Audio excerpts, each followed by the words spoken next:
What's up, guys? In today's video, we're going to be going over 3 secrets to burn stubborn fat faster. People have stubborn fat in all kinds of places, but the most common spots are the belly, the thighs, the bat wings, and the love handles. Even though stubborn fat is a little harder to get rid of, you're going to be more than prepared to deal with all your stubborn fat after watching this video. First, let me just clarify that we can't target fat burn. And no, this is not one of the secrets because most people already know this. You can't choose a particular section or area of your body that you want to burn fat from, and you can't target it. So even though you might have stubborn belly fat, there's no way to do certain exercises that will decrease just your belly fat. Fat loss happens across our whole body. So while you're burning fat from your belly, you're also going to be burning fat from your toes, your hands, your face, your whole body. So when we're looking for a way to burn fat faster from a particular area of the body, we're really looking for a way to burn fat faster across the whole body in general. The first way that we're going to be able to do this is by depleting our gas tank and keeping that gas tank really low. So your body has a gas tank, and instead of running off of gas, it runs off of mostly glycogen. Most people think that glycogen only comes from carbs, but the truth is that protein can also very easily be converted to glucose and stored away for later use. When your gas tank is full of glycogen, your body will use the glycogen and spare your fat cells whenever it needs energy, whether that be energy for going about your regular day or energy for completing your workout. Either way, your body is going to prefer to use glucose. The only way that we're going to get access to the fat cells is after the glycogen stores have already been depleted. So if we can deplete the glycogen stores and keep them depleted, we can speed up the fat loss process.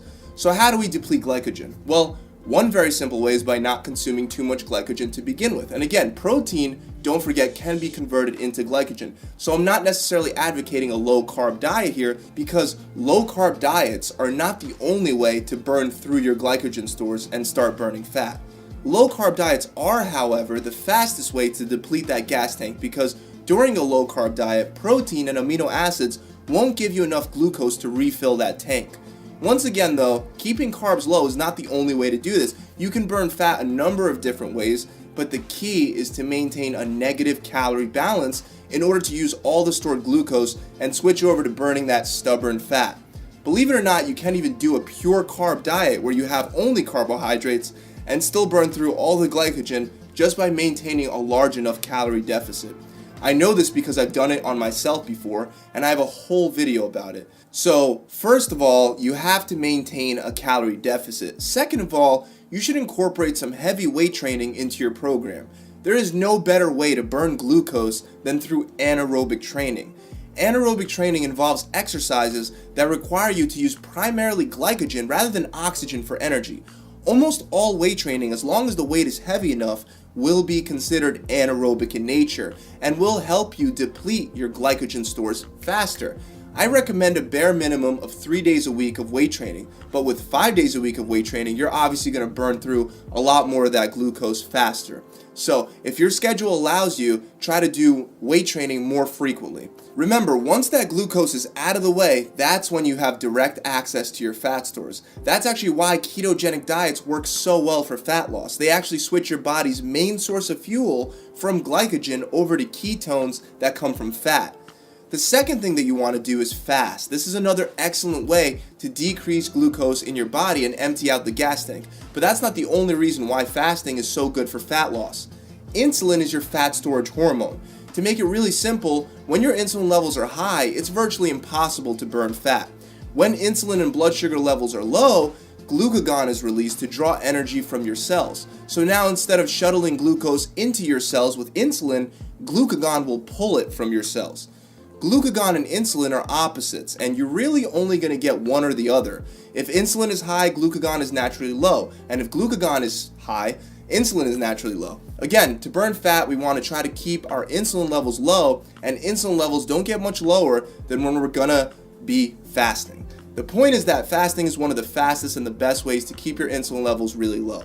Also, when you fast, usually it's a lot easier to maintain a calorie deficit throughout the day because you're not eating calories for a whole portion of the day. Unless you're the type of person that overeats big time when you're hungry, then that could be a problem.